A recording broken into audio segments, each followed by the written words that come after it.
Bonjour Mélanie, bonjour Julie. Bonjour Salut Florent. Florent. Alors, nouvelle vidéo avec quelques petites questions auxquelles on va apporter des réponses. Alors, première question, quelle est votre approche de l'hypnose régressive avec le collectif au sol? C'est une question intéressante parce que moi, ça va faire un peu plus de 3 ans que j'ai fait ma formation. Et en 3 ans, on n'a cessé d'évoluer et de découvrir différentes approches en fonction de notre propre évolution et des clients qui sont venus à nous et qui nous ont permis aussi d'avancer et d'évoluer. Et c'est vrai que la spécificité des différents binômes, opérateurs du collectif, c'est que chacun a son approche, mais on a un axe commun qui est de privilégier, c'est écrit dans notre charte, de privilégier la reconnexion à la source et donc d'axer notre champ d'observation sur ce qu'il y a de plus lumineux, de tous les potentiels de la personne et dans des champs énergétiques de personnes voilà, qui sont déstabilisées, c'est d'aller surtout observer la faille énergétique qui crée cette instabilité. C'est-à-dire que souvent, on a remarqué que les interférences, que ce soit des entités extérieures, des égrégores, de la magie noire, il y a toute une liste qui existe, interfèrent avec la personne parce que la personne a une faille en elle qui est activée. Donc à partir du moment où on prend le temps d'observer cette faille, de conscientiser d'où elle peut venir, quelles sont ses conséquences sur la vie actuelle de la personne, ça permet à la personne naturellement de refermer cette faille et d'éloigner les différentes interférences qui ont pu s'y coller. Ouais, c'est vrai que voilà, depuis quelques années, on pratique.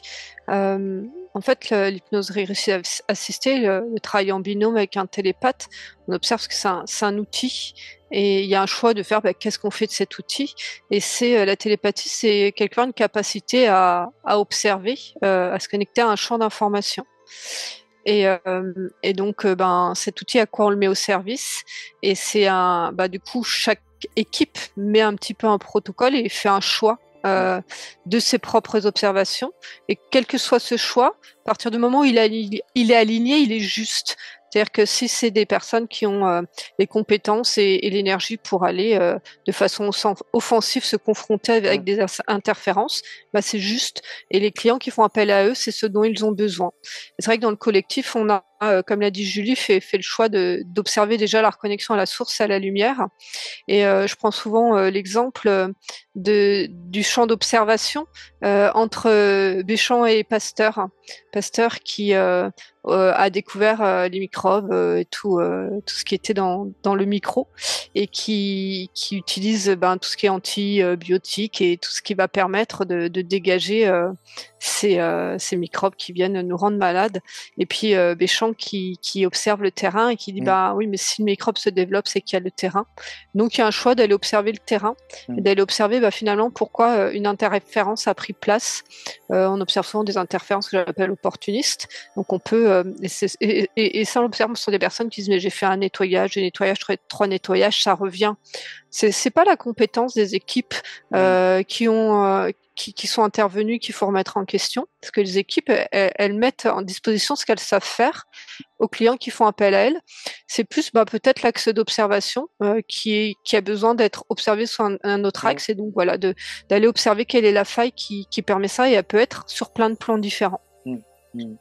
Effectivement, on sent que on peut faire plusieurs hypnoses régressives, on peut choisir différents opérateurs, différentes équipes, mais tout ça, en fait, finalement, c'est un cheminement. Moi, en tout cas, de mon parcours personnel, j'ai fait 4 hypnoses régressives. Au début, j'avais des questions très mentales, voilà. Je trouvais ça normal, mais c'était très mental, en fait. Je voulais avoir des réponses très précises sur des choses très précises que je n'ai pas eues, forcément. Mais en tout cas, ça faisait partie de mon cheminement. Et puis, plus j'ai avancé dans mes hypnoses régressives, et moins c'était mental, et plus je me laissais finalement aller à l'information. Et là, j'ai l'impression, moi maintenant que je fais des hypnoses, je suis passé un petit peu de l'autre côté en tant qu'opérateur ou télépathe, ce que je vais aimer, c'est cette connexion finalement énergétique de 3 personnes. Comme si on se connectait au niveau du cœur finalement, il y avait une énergie du cœur d'un coup qui se met en place. Et comme ça, il y a comme une sorte de confiance qui se met en place, et puis on va effectivement voir un petit peu toutes ces vibrations, là où il peut y avoir effectivement encore de la crispation, là on peut rajouter un peu de lumière finalement, là on peut aller reconnecter un petit peu plus à la vibration source. Et finalement, ouais, tout ça, on va dire, ce fameux terme «tout est juste», finalement, l'hypnose régressive est un cheminement, on peut en faire plusieurs, choisir ses équipes par rapport à ce qu'on a envie, pourquoi on choisit telle ou telle équipe, parce que ça vibre avec nous à ce moment-là. Et puis, quand on choisit une autre équipe, celle qu'on a faite auparavant, finalement, elle vibre plus. Donc on change d'équipe parce qu'on a besoin de passer sur aussi un autre plan fréquentiel, comme tu disais Mélanie, de voir l'information d'une manière plus voilà, différente, de faire peut-être un pas de côté, encore une fois. Mmh. Et tout ça, c'est un cheminement finalement. Et quand on choisit une équipe, en tout cas un binôme opérateur télépathe, il faut toujours s'écouter. Souvent, on a attiré par la personne ou les personnes, eh bien, c'est que c'est celle-là. Donc, c'est comme une intuition, c'est extrasensoriel quelque part. Mmh. Une intuition, il faut vraiment suivre son intuition, c'est important. D'ailleurs, il y a une question qui va bien, c'est comment se forment les binômes télépathes et opérateurs? Alors, côté pratico-pratique, nos binômes, c'est parce qu'on a suivi la même formation, Mmh. donc on a été dans les mêmes sphères d'entraînement Mmh. et d'expérimentation. Après, c'est une affinité énergétique, que ce que propose l'opérateur soit en symbionie avec ce que le télépathe peut proposer. Alors, l'opérateur va s'adapter à son télépathe, mais le Mmh. télépathe s'adapte aussi à son opérateur. Et je pense qu'il faut qu'il y ait aussi une éthique et des valeurs communes. Par exemple, si moi, je pourrais pas travailler avec un opérateur s'il était dans l'énergie du sauveur, parce Mmh. que ça ne rentrerait pas dans ma façon de travailler, dans mon Mmh. centrage, ma neutralité. Donc il y a vraiment des affinités. Moi, je vois avec les différents opérateurs avec qui je travaille, on propose et on a des clients différents, des profils différents. C'est parce que la symbionie qu'on propose à deux est spécifique. Mmh. Mélanie? Ouais, ah bah, pareil, au début, on s'est rencontrés parce qu'on a été formés ensemble, donc j'ai expérimenté avec beaucoup d'opérateurs et des fois des opérateurs très différents, et Mmh. ça m'a jamais posé de souci parce que ce qui est important, c'est la perception. Alors, comme à côté, j'ai une autre casquette plus thérapeutique, c'était l'approche et le relationnel et ce qui était proposé aux clients. Et au début, j'ai été choquée dans les sessions clients par mes opérateurs de comment ils abordaient le client, la relation mis en place. Et ça, c'était pas possible en fait pour moi Mmh. d'accepter ce positionnement d'opérateur. Donc, c'est des opérateurs avec qui j'ai arrêté de travailler Mmh. parce que c'était pas dans mes propres vibrations, ma propre perception de la relation à l'autre. Mmh. Euh, donc, donc c'est un choix. Après, c'est vrai qu'il y a comme des évidences qui se mettent en place et puis accepter que on fait un bout de chemin ensemble, plus ou moins long, mais qu'il n'y a pas que c'est aussi on progresse ensemble, on apprend ensemble et que des fois on a besoin d'aller faire nos expériences Mmh. aussi avec d'autres. Et c'est cette souplesse-là aussi qui est importante. Mmh. On met dans le collectif, on a la même place pour les télépathes et les opérateurs. On est deux professionnels avec deux postes différents, mais deux professionnels qui ont une place importante dans la session. Mmh. C'est pour ça qu'on est rémunéré, le télépathe et l'opérateur, on est rémunéré au même tarif, Mmh. même si le poste nécessite pour l'opérateur des pratiques un peu dans le relationnel, dans la gestion des mails. Le télépathe fait un autre pan Mmh. du travail. Et donc, il y a cet équilibre-là qui est important. Mmh. Ouais, effectivement. Bon, moi, j'ai 2 casquettes, mais j'ai surtout eu la casquette télépathe pendant assez longtemps. Et moi, au début, effectivement, j'aimais beaucoup travailler avec différents opérateurs. Je crois que ça m'apportait beaucoup dans ma construction de télépathe. Et puis, au fur et à mesure, les choses s'affinent. Et puis, même, on laisse faire les choses. Et puis, ça nous met plutôt sur ce chemin-là. Et le plus important, je trouve, c'est de se laisser une sorte d'ouverture, de dire qu'à un moment donné, ça peut s'arrêter aussi. Et c'est OK, finalement. C'est OK parce que parfois, il y a des chemins qui séparent et puis on peut se retrouver après. Mais ne pas y mettre des crispations, c'est que voilà, il y a des moments, effectivement, on travaille avec plus de personnes que d'autres. Mais j'aime bien, il y a effectivement, comme tu dis, moi, il faut quand même qu'il y ait cette notion du cœur qui soit assez présente. Qui soit assez présente. Et puis, je pense que d'avoir cette base chez Au Sol, finalement, on a un petit peu tous les mêmes valeurs dans le collectif Au Sol, ça crée déjà une base. On se sent bien. Et c'est vrai que j'ai à peu près, je pense, accompagné tout le monde et on sent qu'il y a toujours cette base qu'elle a. Et rien que ça, déjà, ça fait du bien dans le travail. Oui. C'est vrai que la question s'orientait sur binôme, mais on travaille à plus que deux en fait. Hein. Chaque opérateur va travailler avec 2, 3 télépathes. Chaque télépathe va avoir 2, 3 opérateurs possibles. Donc la notion de travail en équipe et en collectif est très importante. Hein. Au début, c'est un petit peu un chemin initiatique hein, parce qu'on doit en même temps travailler sur soi, mais aussi travailler sur sa capacité à être avec l'autre, avec toutes nos sensibilités, nos antennes sorties. Donc, ça demandait beaucoup de travail, en tout cas pour moi, pour trouver ma place au sein d'une équipe. Et ça permet de faire évoluer aussi la méthode de l'hypnose régressive entre ce qu'on faisait il y a 2 ans, 2, 3 ans et ce qu'on fait aujourd'hui. C'est pas du tout les mêmes méthodes parce qu'aussi on communique ensemble dans le collectif et qu'on voit que les énergies changent. On a besoin de changer notre méthode aussi. On voit un peu moins les grosses bébêtes qu'on voyait avant, mais on voit d'autres choses arriver. Donc, c'est vrai que ça permet de discuter, de collaborer, et puis petit à petit de s'harmoniser sur ces énergies-là et de proposer toujours une méthode en évolution. Ouais, c'est un vrai amplificateur en fait d'avoir cette capacité d'au-delà du binôme de travailler en collectif. Parce que comme on voit qu'on se croise tous, plus quand on fait des enquêtes où on se mélange, l'information circule beaucoup plus vite. Donc une expérience vécue par une équipe va être repartagée, revisitée, et comme ça l'information, même si on n'a pas vécu la session, vient nous enrichir. Exactement. Dernière question, comment choisissez-vous les sujets de vos enquêtes? Au pendule.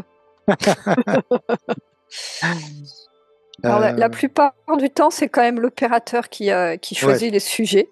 Donc, on va laisser l'opérateur du jour répondre avec ta casquette opérateur. Les télépathes ne sont pas au courant des sujets.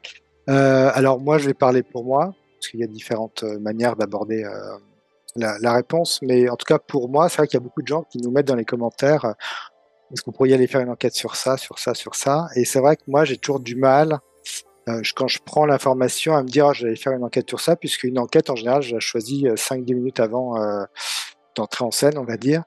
Donc c'est parce que c'est souvent par rapport au télépathe que j'ai, à l'ambiance qu'il y a, à l'énergie qu'il y a. Donc j'ai quand même une liste de, on va dire, d'enquêtes. J'ai 5-6 titres, on va dire, d'enquêtes. Et il y a un moment donné, l'énergie qu'on va rencontrer, voilà, quand on se connecte, on commence à se parler, à communiquer ensemble, avant de partir en induction et tout ça, ça crée une sorte d'énergie.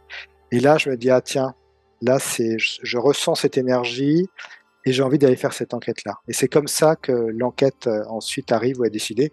Ou ça peut être une enquête qui me tombe un petit peu du ciel, comme une intuition, on va dire. Mais en tout cas, je les prépare rarement en avance, parce que souvent, je vais avoir une idée d'enquête, je vais l'écrire et le jour, une semaine après, donc le jour de l'enquête, bah, ça me parle plus. Il n'y a plus de vibration par rapport à cette enquête, comme si ça avait déjà transmuté en moi quelque chose et du coup j'ai plus envie de la faire. Donc c'est vraiment au dernier, en tout cas pour moi, au dernier moment que je choisis mes sujets d'enquête. Ce qui est marrant en tant que télépathe, c'est que voilà, l'opérateur choisit son sujet, mais l'énergie aussi en choisit d'autres. Et alors, des fois, avant même que l'opérateur pose les mots de son sujet, dans nos harmonisations, on va se voir et échanger. C'est un petit jeu aussi sur nos parties éthériques. Et ça arrive très souvent que la partie éthérique de l'opérateur nous donne le sujet. Alors, peut-être pas écrit au tableau, mais déjà des pistes et des ressentis sur le sujet qu'on va aller observer. Et souvent, voilà, l'opérateur vient avec son sujet, l'énergie et les télépathes viennent avec leurs réponses. Donc sur un sujet, une idée de base, il y a plein de probables possibilités qui s'ouvrent et se laisser guider aussi parce que l'information propose, c'est souvent ce qui est de plus riche. Exactement. Mélanie? Euh, ben, c'est ce que j'allais dire, et c'est vrai que c'est un peu la face cachée des vidéos qui sont montées, hein, il faut le dire quand même qu'il y a un montage de fait, il y a des parties vides qui sont coupées ou voilà, des parties qui semblent moins intéressantes ou répétitives qui sont enlevées. Alors, en tant que télépathe, c'est vrai qu'on choisit pas les enquêtes, même et souvent on dit à l'opérateur, ah ben, j'aimerais bien ça, mais si ça vibre pas pour lui, ça peut pas forcément se faire. Donc il y a vraiment une harmonie. Donc c'est vrai que c'est plus l'opérateur qui se sent inspiré par les télépathes avec qui il va explorer. Et en même temps, la surprise d'aller sur des sujets inconnus, c'est aussi ça qui est chouette, parce qu'on apprend énormément au travers de nos explos. Et c'est vrai qu'on a souvent, c'est très drôle, des informations avant publication, et des fois on voit l'opérateur rougir parce que je me souviens d'une fois on avait fait une explo avec Mathieu et on était télépathe avec Julie, et Julie lui dit bah voilà, t'es devant moi, tu me dis ça, puis Mathieu dit bah c'est mes recherches entre guillemets secrètes, en tout cas personnelles. Il dit bon bah ça veut dire qu'on peut aller sur le sujet vu Voilà. qu'il se manifeste déjà dans le subtil. Donc voilà, c'est vrai que c'est drôle que finalement peut-être que on pense choisir, mais je ne sais pas quel pourcentage est vraiment le libre arbitre dans le choix des explorations. Exactement, ouais. En tout cas, les sujets, c'est toujours de la vibration voilà, qui passe à travers nous. D'ailleurs, je voulais poser une dernière question. C'est assez intéressant parce que là, tu parles effectivement d'une information que Mathieu te proposait, donc entre guillemets secrète, mais du coup qu'il te proposait, donc que tu pouvais aller voir. Pendant une session personnelle, une session client, est-ce que du coup, il y a quand même des gens qui ont peur qu'on aille voir toutes leurs informations? Alors comment en fait se fait le tri des informations? Est-ce qu'on a accès à tout ou juste à une partie de l'information? Et comment cette partie de l'information se traite finalement? Alors moi, je pars du principe que qu'on explore la sphère du client, c'est que déjà, une des parts du client vient présenter les informations qui sont à voir le bon moment. Après, ça m'est déjà arrivé, on va dire que c'est plus dans la justesse de la retranscription de ce qu'on perçoit, d'avoir des infos en début de session et de savoir que c'était pas le moment de les délivrer. Comme si avant ça, il y avait un cheminement d'informations. Il y a comme le petit poussé. Il y a d'autres petites pierres qui sont données pour amener le gros caillou à être accueilli. Et j'ai déjà eu des clients où je disais ben voilà, il y a une malle, elle me la montre, elle est fermée, mais pour l'instant elle a pas envie de l'ouvrir. C'est pas le moment. Et voilà, c'est pas le moment, mais ça donne déjà en fait l'information au client de dire bah toi c'est ok, t'inquiète pas, on va pas ouvrir la malle, on n'est pas là pour violer ton espace énergétique, et ça c'est hyper important. Très important. On n'est pas là pour violer l'espace énergétique du client. Julie. Que répondre de plus? Moi, j'ai envie de dire oui et non. Dans un absolu, on peut avoir accès à tous les champs d'information, mais par éthique, on respecte, en tout cas, moi, je respecte les portes fermées, l'intimité de la personne. Et puis, il va y avoir la façon aussi dont on va verbaliser l'information. Donc oui, l'information est présente. Si dans une session client, on le ressent en fait quand c'est pas le moment, quand la personne n'est pas prête, ou des fois là c'est écran noir. Donc oui, on a l'information qu'il y a quelque chose, mais c'est pour l'instant c'est écran noir. Ouais, effectivement, on sent que parfois la personne n'est pas prête encore à conscientiser cette information. Elle a besoin de faire autre chose avant pour pouvoir ensuite la conscientiser. Moi l'exemple que j'ai, c'est plutôt en enquête. Ça arrive parfois qu'on aille voir des zones qui ne sont pas vraiment accessibles au niveau de l'information, des zones secrètes, on va dire. Et on a juste une partie de l'information. Et quand on essaye d'aller chercher au-delà de cette information qu'on a, c'est comme si c'était brouillé. Alors, c'est une sensation assez bien. C'est brouillé. C'est aussi, même, on était dans un drôle d'état, mais on n'arrive pas à capter plus d'informations. Et c'est pas qu'on n'y arrive pas, mais c'est comme s'il y avait cette notion de ce n'est pas le moment d'aller révéler ou d'aller donner cette information, en tout cas dans les vidéos, dans les enquêtes sur YouTube. Et parfois, souvent, on demande est-ce que cette enquête peut être diffusée quand c'est des sujets un peu sensibles, et ça nous dit non, pas encore, ou oui, ça peut être diffusé. Donc voilà, il y a une sorte de professionnalisme quand même à avoir sur voilà, qu'est-ce qu'on capte comme information, comment on la retransmet aussi, c'est très important comme tu le disais.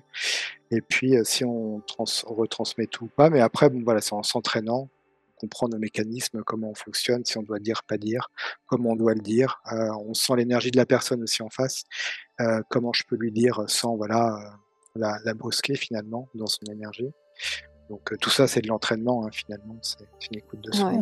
Et puis en session client, un peu ça en lien avec la première question de notre protocole ou de notre posture. La première chose, alors, on a un protocole mais comme une colonne vertébrale, comme une éthique, une direction. L'idée, c'est que l'information vient au télépathe. Donc c'est à partir du moment où il y a trop de recherche mentale et que l'opérateur va chercher à creuser par son mental, c'est là où ça peut devenir intrusif. Alors que si on laisse vraiment on se laisse porter par l'énergie et l'information, on sent que c'est juste ce qui vient et ça vient au bon moment. Exactement. Julie, je voudrais rajouter.